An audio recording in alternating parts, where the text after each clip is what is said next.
someone pour the tea or something stronger, grab the coziest blanket you own, and find a comfortable spot on the couch. We need to talk. Because the news that just dropped today about Paul Campbell has sent a seismic shockwave through the entire Hallmark community. And I just know, my phone isn't the only one that's been blowing up all morning.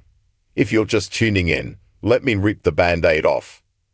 The headline that's making every Hallmark fan's heart skip a beat is this: Paul Campbell, our beloved king of sarcastic wit and heartwarming charm, has announced he is taking an indefinite step back from acting in future Hallmark Channel projects to focus on his writing, producing, and other creative ventures.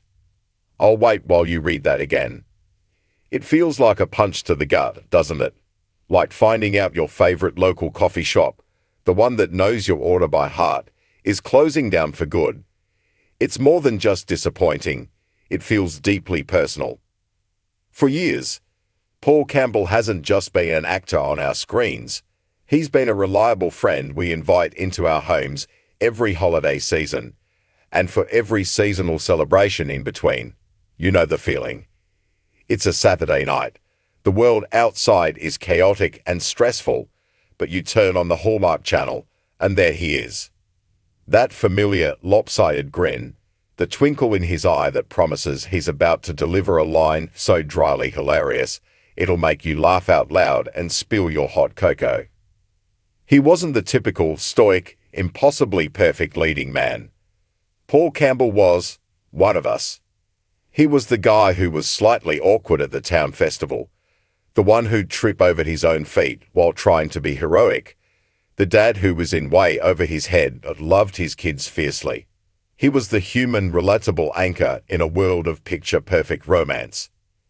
He gave the genre a different flavor, a much-needed dose of genuine, self-deprecating humor that made the heartwarming moments feel even more earned. Think about it. Think about his legendary chemistry with Kimberly Sustard. Their banter was electric, feeling less like scripted dialogue and more like two old friends just riffing off each other. Watching them in movies like A Godwink Christmas or the more recent masterpiece of comedic timing, Three Wise Men and a Baby, was like watching magic in a bottle. You weren't just watching two characters fall in love. You were watching two performers who so clearly respected and enjoyed working with each other that their joy became our joy. And let's talk about Three Wise Men and a Baby for a second. That movie, which he co-wrote, was a game changer. It proved that a Hallmark movie could be outrageously funny, deeply touching, and wildly successful all at once. Paul's performance as Stephen was a masterclass in physical comedy and emotional vulnerability. The scene with the baby harness? Pure gold. The heartfelt conversations with his brothers? Tears. He wasn't just acting. He was creating, shaping the very future of what a Hallmark movie could be. This is why the news hits so hard. It's not just losing an actor. It feels like we're losing a visionary. His social media presence alone brought us closer to the process. His live tweeting of his movies was an event in itself, filled with behind-the-scenes tidbits and the same signature wit we love from his characters. He pulled back the curtain and showed us the fun, the hard work, and the camaraderie that went into making these films we adore. He made us feel like we were part of an inside joke, a member of a special club. So, where do we go from here? Right now, it feels a little like navigating the 5 stages of Hallmark grief. Denial. This is just a rumor, right? Some blog made it up for clicks. He'll be in a new Christmas movie this year, I just know it. Anger. How can he leave us?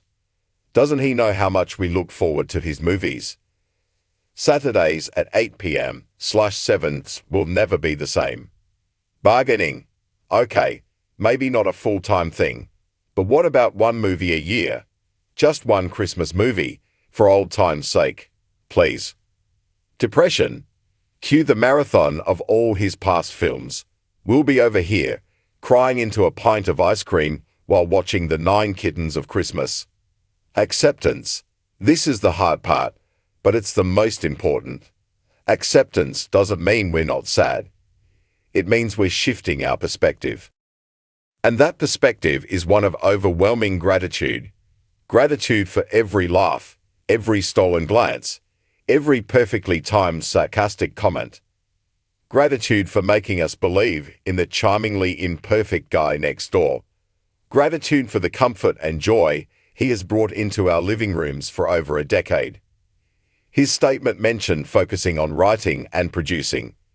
If his work on Three Wise Men and a Baby is any indication, this isn't truly a goodbye. It's an evolution. We may see less of his face in front of the camera, but his voice, his humor, and his heart will still be there, shaping the stories we love from behind the scenes. He's an artist, and artists need to grow, explore, and challenge themselves. As true fans, how can we not support that? It's a bittersweet pill to swallow, but it's lined with the promise of exciting new things to come, both for him and, hopefully, for us as viewers. So yes, today is a sad day for the Hallmark family. It's the end of an era, but it's not the end of the story. The legacy of Paul Campbell's on-screen presence is cemented in a library of films that we can rewatch whenever we need that specific blend of comfort and comedy. He set a new standard for leading men in the genre, and for that, we will forever be grateful. Let's make a pact. Let's celebrate his work.